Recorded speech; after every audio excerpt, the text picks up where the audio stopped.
Dzień dobry. I will speak in English today. Thank you for introduction, and first of all I would like to thank you all for coming to this great conference, and above all I would thank to the organizers of such a great event and for the chance to speak to you today. Thank you, Ordo Iuris, very much. It's always a pleasure to cooperate with you because you're one example how things are done professionally and at a high level, which could be very representative at the international scale. And that's the applause for the organizers. Thank them. Yeah. So today in the introducing this panel, we heard about the best interest when it comes to some situations, referring to it in the legal sense when it comes to adoption and similar situations. We also had the chance to hear about the background of the convention itself. Did we need it or did it or not, which is very fruitful debate in the literature nowadays. And also we heard the reference to the preamble notion that child should be protected before as well as after the birth. Also between the panelists who were preceding to me, there was a presentation referring to the new challenges and what I like to say or like to call old concepts. Under the old concepts, I mean the old legal concepts that were introduced before emergence of new legal facts that in this particular case are arising from the scientific development in the field of bioethics and biomedicine, which I mean artificial techniques of artificial fertilization.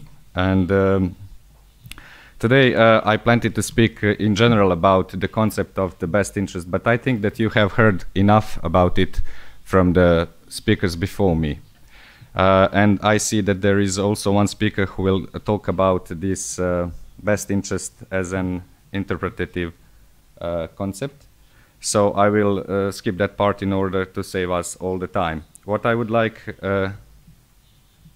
sorry, just let this technical stuff begin. So as to the best interest in the formal legal sense, it was introduced in the Article 3 of the Convention of the Rights of the Children, and we have reference general comment number 14, which mandates that the best interest is a dynamic concept and requires assessment appropriate to the specific context. I won't stay much on this. It's a three-fluid concept. It introduced substantive right of the child. It also introduced, it is an interpretative principle, which we are going to hear later about, and it is very important for what I have to say in the later stage. And it is a procedural rule. This procedural rule is easy to accomplish because it is only important to have child interest or views heard in the proceeding we're deciding about child's interest. So what is the idea of my today's presentation is that the most of the speakers were speaking about the issues which will arise in the so-called first era issues. Now we have new challenges which were we refer to it as second era issues and the third era issues. Within the first era issues, there was a question about separation from parents, and the referent article is Article 9. Then we have family reunion, which was prescribed under the Article 10. And why I'm talking about it? Because the best interest is something, it is a principle which we take into consideration when we are discussing about all of those rights. Then we have parental responsibilities, deprivation of family environment, adoption, and juvenile justice. One of the debated issues today, which is referent for all three era of issues, is the right to life, survival, and development. We heard what was the issue when it was drafted. It was debate when the protection of life should start, and we have that debate reflected in the Article 1 of the Convention, which defined upper limit of the childhood, but with no definition of the lower limit when the childhood begins. And it was intentionally left to the different interpretations because of the different reasons. You can see in the literature that reasons were like they were wanted to be acceptable for the wide scope of states, which has different approach within national legislation to those issues. But one of the main reasons actually was the lack of the relevant knowledge back then, because it was not possible to establish the exact moment of the beginning of life. and it was not reasonable from the legal perspective to oblige state to do something from the moment which we don't know back then when it starts. So nowadays, when we have a second and third era issues, we simply don't have that obstacle anymore. We are clearly we have clear knowledge when the life begins, and that is the conception. So right to life, survival and development also should be discussed within those era, second and third, like I said. I won't speak much today about the problems which are arising from the application of the concept of the best interest, because it was said by the speakers before me. I will just try to present what is the competing concept to the best interest. And I would just emphasize the one which was presented by the two authors in this year, and it's called the risk of significant harm, as opposed to the concept of the best interest. Essentially, they are proposing that it is easier to determine what is the harmful for the child and not to do it, than to decide what is the good for the child and expect someone to do it. Another concept that is competing to the best interest is the concept which I might prefer.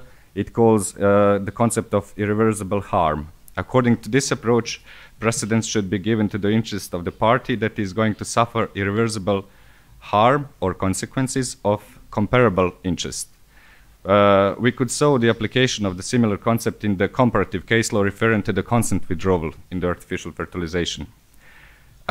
In the previously listed issues of the first era, it was clear who was the patient, but in the second and third era, we also have the debate who is the patient within the medical interventions and whose interest should be considered, especially when it comes to the, for instance, nowadays available prenatal surgeries, which are actually introducing into the physical autonomy of pregnant women. So we had recently one globally known case when it comes to the medical decisioning. This is the field of the huge confrontation between the parents, for instance, and the state. And it's all about the best interest. The debate is what is the best interest from the child. Should one medical interventions be undertaken and should it not? Maybe all of you have heard about the case called Evans or Alfie Evans from the UK, where the parents were denied possibility to transfer their child to another jurisdiction for the treatment. And it was questioned also from the perspective of the best interest from the child. Medical staff had one point, what is the best interest for the child, and the other point was held by the parents, and the court interfered. So we have that, we can see on this specific situation what is the scope of deciding powers of those parties within this: children, state, and parents. We see that the state, through its courts, can intervene to the essence of the child-parent relations based on the best interest concept. So there is a need to establish how we should interpret this concept of the best interest when it comes to the issues relevant to the second era. Sorry, where should I press? Okay. So the second era issues are listed here, and I have just briefly indicated what could be the what were the problems within the first era issues, and apparently there is no satisfactory interpretation of the best interest within the first era issues, and we cannot expect to extend it to the second era issues, and that's why we have a need for another concept. And I was talking about the concept of the serious harm as a competitive, is the one that is competing to the concept of best interest, and I don't think it provides all necessary answers to the issues that are arising from the second and the third era issues, especially when it comes to the artificial gestation, which is developing now. So irreversible harm is the principle, if we apply it, that would invite state's intervention even within the autonomy of the pregnant woman if it is in the interest of the child. And how is that? We have two competing concepts here. That is the concept of personal autonomy in the healthcare, very well established through the international law. And we have the concept of the best interest. And is it possible to enforce best interest of the unborn child against the will of the mother? Well, according to the approach that I wouldn't say advocating, but I'm developing still, it would be possible. Enforcement of this principle could be achieved through the actions designed to safeguard the interest of unborn child against the behavior which is hazardous or lethal to unborn child. We already have those examples at the comparative law, especially in the United States. Such a behavior might refer to the drug abuse or refusal of the medical treatment which could cause threat to the health or life of the unborn. In the comparative case law, we can find examples of the state's efforts to enforce mother's duty to care for their fetus or unborn child by compelling them to refrain from endangering and threatening acts. The case law shows that whether on the grounds of the criminal or civil law measures, enforcement refers to different actions undertook by the state. It could be considered that the European Regional Human Rights Framework even provides certain legitimizing grounds to support the protection of the best interest of the unborn in the present context on the grounds of the principles of public interest and the fair balance. As to the public interest, the conventional institutions of the European Convention on Human Rights stated that pregnancy and its termination, as a matter of principle, pertain unequally to the sphere of the mother's private life. That was considered as might cast doubt or take away private nature of the pregnancy. The conventional institutions also recognize public interest as legitimate ground for introducing into private sphere, which requires a fair balance just to be maintained. So, which measures would be appropriate to undertake under this principle in order to enforce the best interest of the child is the matter which should be decided on the case-by-case basis, but they are just the two different sorts of possible scenarios. There is two sorts of behaviors which will decide on it. Whether the pregnant woman, for instance, is abusing drugs or refusing medical treatment, the different sort of measures would be required. In the event where, just a second, I'm sorry. Just a technical issue, I'm sorry.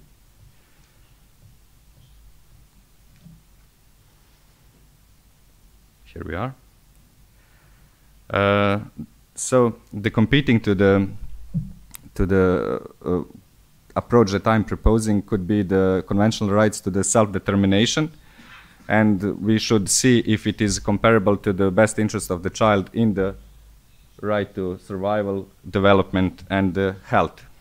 In briefly, the convention, European Convention on Human Rights, is actually protecting the self-determination as a core principle, but until it is in the conflict with other interests of other persons, for instance, like in this, when it conflicts to interest in health and survival of other party. It was general rule introduced in the case origin from Austria, which concerned forcibly feeding the patient. It was argued, was it against his interest to be exposed to the medical intervention against his will, and it was decided by the court that such intervention, which is benefiting to the patient, cannot be regarded as a breach of the Article 3. That is, it cannot be in the breach of any conventional guarantees.